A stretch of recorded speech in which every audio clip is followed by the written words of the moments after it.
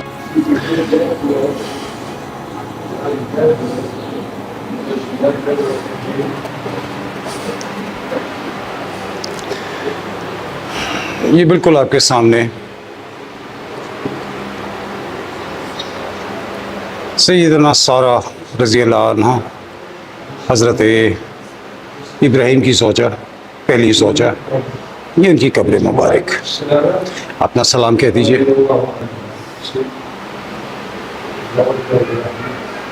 So let's say this right, because it's our windows that belongs to the Yahud.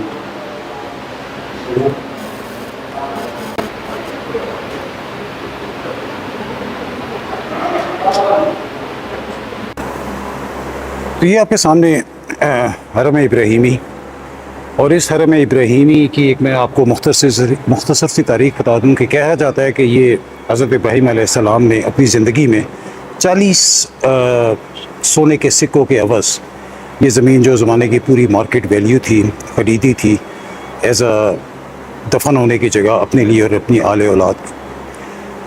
تاریخ میں یہ جگہ نے بہت حالات بدلے. کبھی یہ یہودیوں کے زیر تصرف رہی، کبھی عیسائیوں کے، اور کبھی مسلمانوں کے. تقریباً 700 برس کے قریب مسلمانوں نے اس پر کنٹرول اور مسلمانوں کے زیر کنٹرول رہی، تاکہ 1967 کی جنگ میں جب یہودی در قابض ہوئے تو پھر اہل یہود اور مسلمانوں کے اندر بہت زیادہ اختلاف ہوا اس جگہ کے اوپر.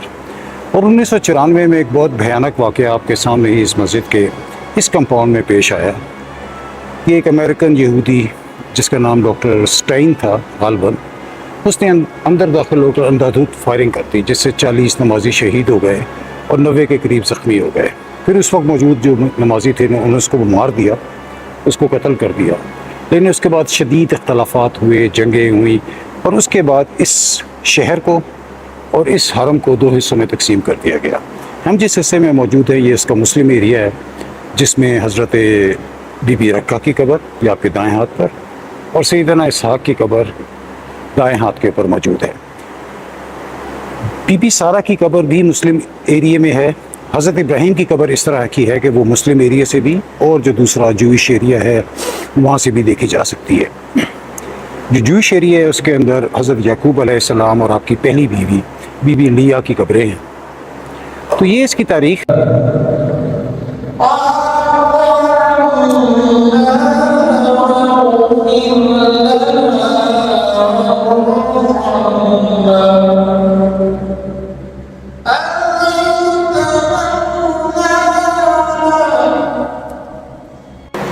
یہ آپ کے سامنے قبر ہے زوجۃ النبی اسحاق علیہ السلام سیدتنا رفقہ رضی اللہ تعالی عنہ، بی بی رکہ کے نام سے جنہیں جانا جاتا ہے.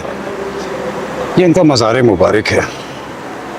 یہ خاتون جائیں تو میں قریب جانے گی.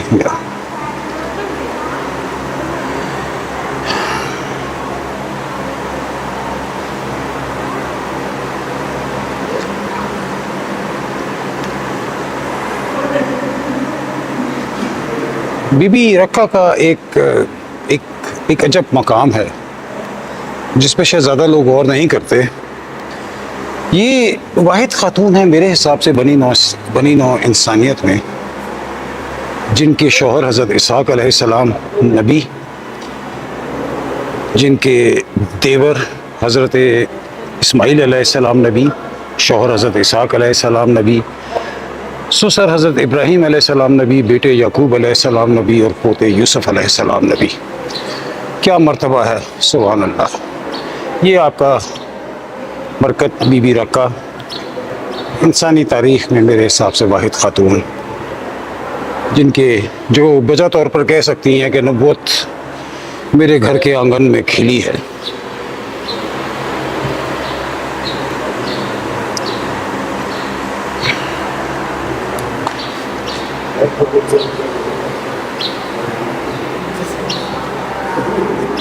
قادر اپنی نماز ادا کرتے ہوئے، اور ان سے متصل یہ قبر حضرت اسحاق علیہ السلام کی.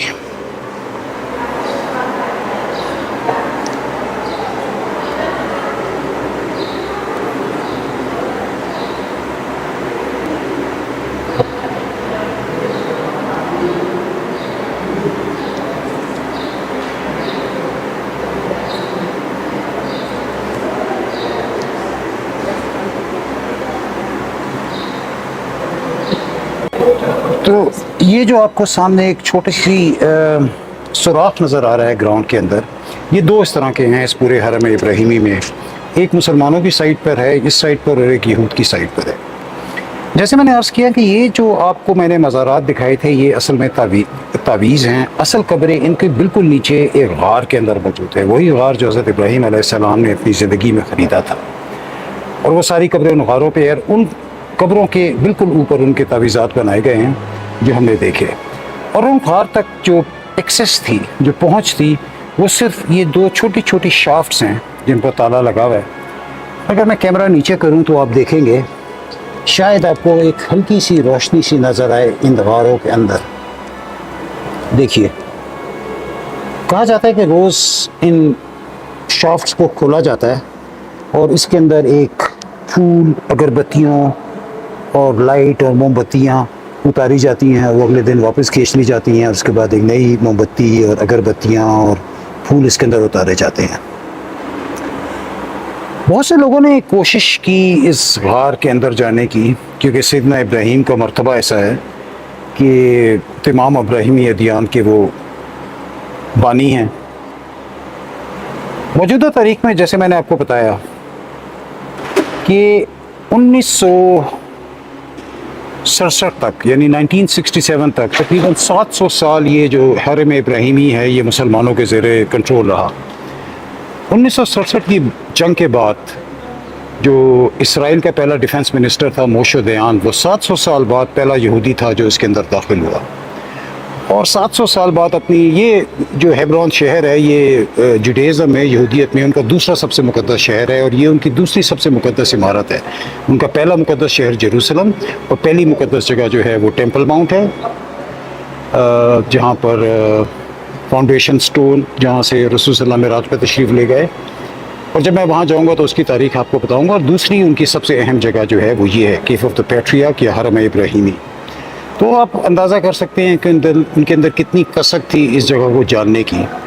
تو موشے دیان ایک کہتے ہیں کہ ایک پارٹ ٹائم آرکیالوجسٹ بھی تھا، تو اس کو شدید خواہش تھی کہ میں کسی طرح اس شافٹ کے اندر جا کر دیکھ سکوں کہ کیا ہے۔ اب یہ شافٹ اتنی تنگ ہے، آپ دیکھ سکتے ہیں کہ اس کے اندر کوئی بھی انسان نہیں جا سکتا۔ تو اس نے بڑے کوشش سے اس زمانے کے اپنے ایک آرمی جرنیل کی بیٹی، 12 سال کی بچی جس کا نام مکال کہتے ہیں، اس مکال کو، جو کہ بہت دبلی پتلی تھی، اس وقت اس کی عمر غالباً 10 یا 11 یا 12 برس تھی، اس کی کمر میں رسی باندھ کر، اس کے ہاتھ میں کیمرہ دے کر، اور اس کو ایک نوٹ پیڈ اور پین دے کر اس شافٹ سے نیچے اتارا گیا۔ اور میں آفرین ہے اس بچی کی ہمت پر کہ تاریخ میں ایک پہلی وہ بچی تھی جو اس کیو آف دا پیٹریارک یعنی کہ بزرگوں کے غار میں اتری۔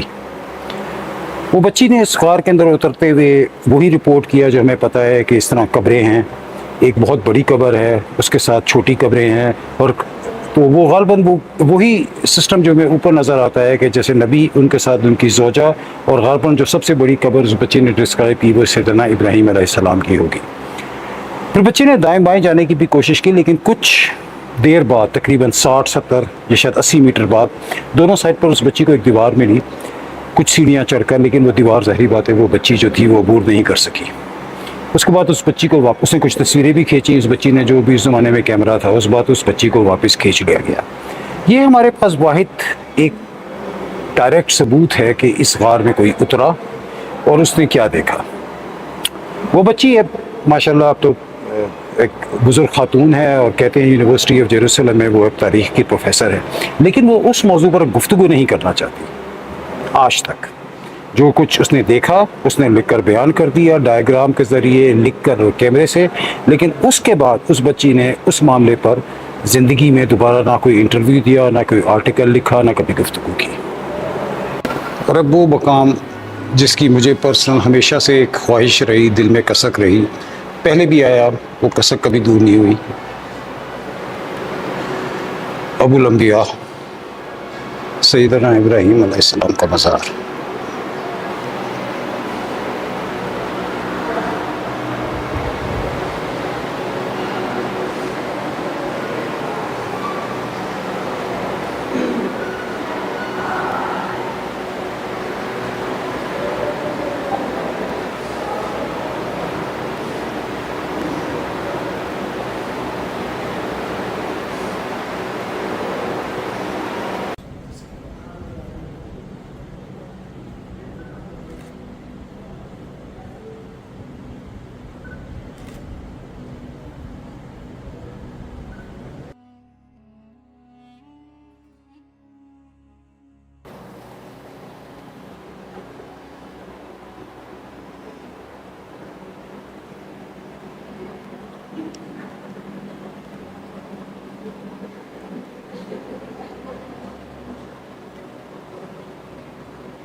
اس سے بہتر مقام نہیں ہو سکتا یہ ویلاگ ختم کرنے کے لیے. میرے پیچھے سیدنا ابراہیم علیہ السلام کا روضہ، حرم ابراہیمی، مقدس شہر ہیبرون. مجھے امید ہے کہ میں آپ سب کو یہ زیارات کرا پاؤں گا. میرے لیے بھی دعا کیجیے گا. تاریخ کے پھر کسی اور موڑ پر دوبارہ ملتے ہیں. بہت شکریہ. السلام علیکم.